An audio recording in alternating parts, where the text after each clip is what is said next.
심호흡을 하세요. 숨을 들이마시면서 다음과 같은 느낌을 상상하세요. 이완되는 느낌을 상상하세요. 그리고 긴장, 스트레스, 걱정의 감정을 내뱉으세요. 계속 숨을 들이쉬고 내쉬면서 안전하다면 다음 숨을 내쉴 때 눈을 감고 계속 숨을 들이쉬고 내쉽니다. 그리고 숨을 들이마시면서 이완되는 느낌을 느껴보세요. 몸을 스캔해보세요. 불안감이 느껴지는 네 곳을 찾아보세요. 어쩌면 지금 이 순간의 불안이 아니라 이전부터 있었던 불안의 메아리일 수도 있습니다. 불안이 뱃속이나 가슴 또는 다른 곳에 있을 수도 있습니다. 그리고 그 느낌의 형태를 들이마시면서 불안한 감정이 불안감이 사라지고 조각나고 녹아내린다고 상상하세요. 그리고 숨을 내쉴 때 불안감이 몸에서 빠져나간다고 느껴보세요. 그리고 불안이 사라지면서 숨을 조금 더 깊이 더 깊게 이전보다 훨씬 더 긴장을 풀 수 있습니다. 그리고 호흡은 더욱 깊어집니다. 더 깊이 들어갑니다. 그리고 점점 더 깊숙이 들어갈 수 있게 되면서 더 오래 숨을 내쉽니다. 편안하게 상상력을 발휘하여 한국의 전통적인 해변에 있다면 어떨지 상상해보세요. 아름다운 제주도에서 남쪽 끝자락에 있는 곳입니다. 아름다운 시골과 조용한 해변, 그리고 여러분이 그곳에 있다고 상상해보세요. 제주도의 해변, 아마도 부드러운 모래와 가끔 조약돌과 조개껍질이 있을 것입니다. 그리고 화창한 날이 아니라 가을에 그곳에 있다는 느낌을 받으셨으면 좋겠어요. 하늘에는 구름이 있습니다. 바다는 매끄럽지 않습니다. 바다는 고르지 않고 파도가 일어요. 덥지도 않지만 춥지도 않아요. 주변에 아무도 없는데 걷는 상상을 해보세요. 해변을 따라 걸으며 신선한 바다 공기를 마시고 더 깊숙이 들어가는 기분이 들죠. 그리고 더 깊게, 편안하게 그 해변에 있다는 느낌을 받으셨으면 좋겠어요. 계속 숨을 들이쉬고 내쉬면서요. 만약 당신이 무릎을 꿇고 모래 위에 무릎을 꿇고 파도를 바라보면 어떤 일이 일어날지 상상해보세요. 많은 형태의 명상이 있습니다. 무릎을 꿇는 자세를 취하게 될 것입니다. 그리고 무릎을 꿇는 자세를 취하면서 횡격막을 열어서 더 깊게 숨을 쉴 수 있습니다. 이제 스트레스를 느끼는 곳이 어디인지 몸을 스캔해 보세요. 때때로 사람들은 관자놀이 주변과 머리 옆구리에서 스트레스를 느낍니다. 턱이죠. 때로는 스트레스가 뒤통수나 목, 어깨에서 느껴지기도 합니다.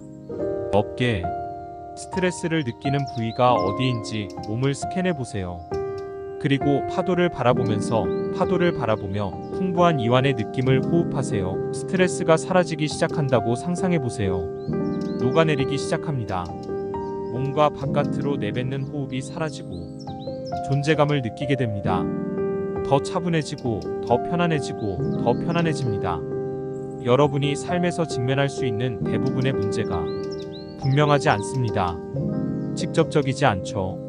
그렇다면 간접적인 문제는 무엇일까요? 많은 사람들이 체중 감량에 대해 걱정하지만 스트레스나 불안에 대처하기 위한 전략으로 과도한 음식을 섭취하면 체중이 증가합니다. 대처 전략으로 과도한 음식을 섭취하기 때문입니다. 따라서 체중 문제는 간접적인 문제입니다. 완전히 다른 것을 다루기 위한 대처 전략에서 비롯된 것입니다. 그리고 저는 여러분의 무의식이 이 간접적인 문제가 당신의 삶에 어떤 영향을 미치는지 퍼즐을 맞추기 시작하길 바랍니다. 내가 문제라고 생각하지만 사실은 다른 문제의 증상인 것은 무엇일까요? 파도를 바라보고 바다를 바라보고 무언가 변화하고 있다는 느낌을 계속 받아보세요. 무언가가 곧 바뀔 것입니다. 그리고 어떤 신념 체계를 받아들일 때 그 감정은 어떤 것 또는 다른 사람과 연관되지 않고는 존재할 수 없습니다. 사랑의 감정을 경험해 보라고 하면 한 사람을 떠올릴 수 있습니다. 당신에 대한 사랑이 다른 무언가와 연관되어 있다는 것을 의미하는 상황, 순간을요. 모든 감정에는 연관성이 있다는 것을 느끼셨으면 좋겠습니다. 사랑은 가끔 바다에서 보트를 볼 수 있는 것과 같은 이치입니다. 이 보트는 여기저기 떠다니고 있죠. 배가 정지해 있을 때는 무언가에 붙일 닻이 필요합니다. 여러분은 어떤 감정이 다른 것에 붙어 있는지 궁금합니다. 어떤 감정이 붙는지 궁금하네요. 때로는 연상을 하는 것이 유용할 때도 있지만 그렇지 않을 때도 있죠. 가끔은 우리는 그 밧줄을 끊고 닻을 떼어내어 분리해야 할 때가 있습니다. 연상으로 인한 감정들. 해변에 무릎을 꿇고 바깥을 바라보며 두 가지 핵심 감정을 풀어보겠습니다. 지금 여러분에게 도움이 되지 않을 것입니다. 첫 번째는 공포입니다. 공포는 과장된 형태의 두려움입니다.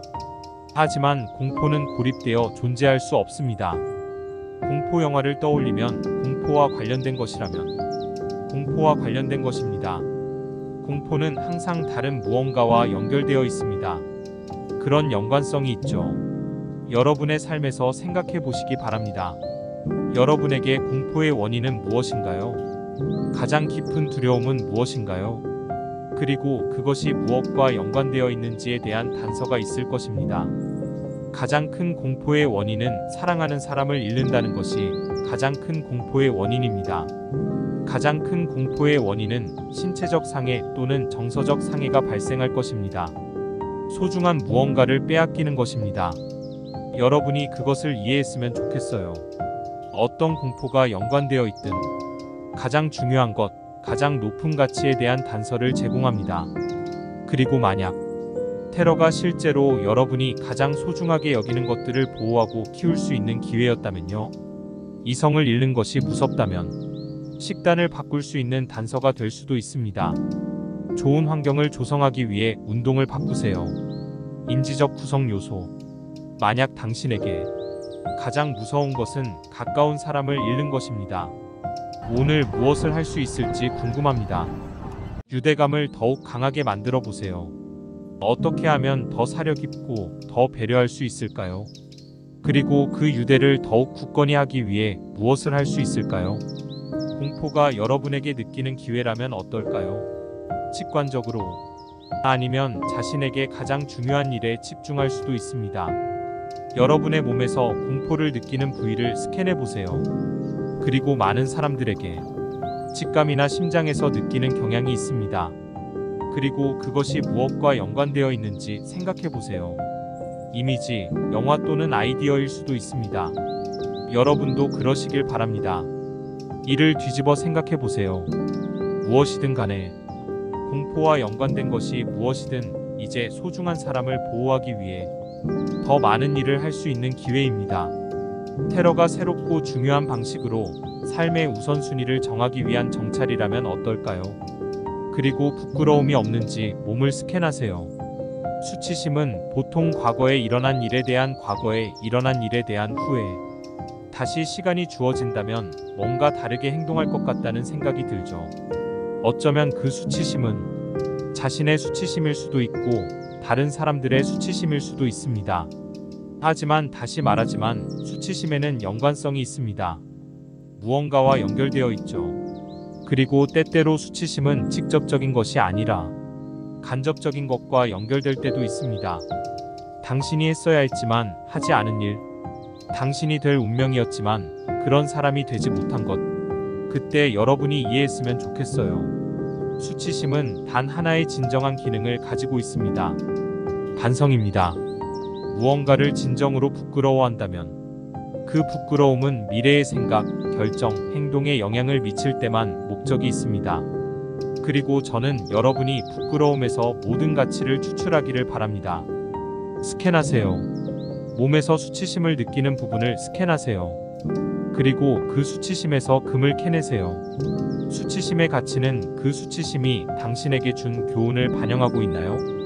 그리고 무엇보다도 이 수치심이 당신의 수치심인가요? 다른 사람의 수치심을 받아들이고 있나요? 그렇다면 지금 당장 그 연결고리를 끊어버리세요. 하지만 진정으로 부끄러움을 느낀다면 그 부끄러움을 교훈으로 삼으세요. 무엇을 배울 수 있을까요? 당신은 무엇을 앞으로 어떻게 다르게 행동할 수 있을까요? 그리고 그 수치심에서 가치를 추출할 때 알아차렸으면 좋겠어요. 수치심은 사라집니다. 수치심을 지혜로 바꿀 수 있다면 어떨까요? 수치심의 느낌을 찾아보세요. 그리고 더 이상 해변에 무릎을 꿇지 않고 제주도 바닷물 속으로 걸어 들어간다고 상상해보세요. 그리고 그 바닷물이 그 수치심을 씻어낼 수 있다고 상상해 보세요. 수치심이 완전히 씻겨 내려가는 느낌을 받도록 하세요. 모래처럼 말입니다. 그러면 그 모래를 바다에 넣으면 사라질 것입니다. 수치심도 사라질 것입니다. 그렇게 함으로써 여러분이 수치심에서 떠날 수 있다는 느낌을 받기를 바랍니다. 자긍심과 지혜를 가지고 말이죠. 공포는 정찰이고 가장 높은 가치에 대한 정찰이고 수치심은 지혜의 원천입니다. 당신이 이전보다 더 현명해지고 더 나은 선택을 하고 기준을 높일 수 있습니다. 그리고 자신의 가치관에 따라 살아가는 지혜와 성실함, 그리고 가치관에 따라 살아가는 성실함을 느껴보세요. 그 지혜는 어디에서 느껴지나요? 머릿속에서 느껴지나요? 그리고 여러분의 마음속에서는 성실함이 어디에 있다고 느끼나요? 그것을 확장하고 증폭하고 공명시킨 다음과 같은 자원에 접근할 수 있다는 것을 알고 고정하세요. 지혜, 성실성, 자기 존중의 자원에 접근할 수 있다는 것을 알고 고정하세요. 이제 이 해변을 떠날 시간입니다. 제주도 해변을 떠나 현재로 돌아와 지금 현재에 있는 내 목소리에 귀를 기울여 보세요. 코로 들이마시고 코로 내쉬는 심호흡을 하세요. 손가락을 흔들고 발가락을 흔들어요. 내가 1부터 10까지 세면서 깨워줄 테니 두려움은 없고 부끄러움 대신에 지혜, 성실함, 자존감, 그리고 간접적으로 또는 직접적으로 새롭고 공감할 수 있는 모든 것을, 새롭고 힘차고 긍정적인 감정과 직접적으로 연관된 모든 것이 당신을 깨우기 위해 카운트를 시작합니다. 하나, 둘, 셋. 깨어납니다. 넷, 다섯, 여섯. 더 각성하고 일곱, 여덟, 아홉, 열. 눈을 뜨고 눈을 크게 뜹니다.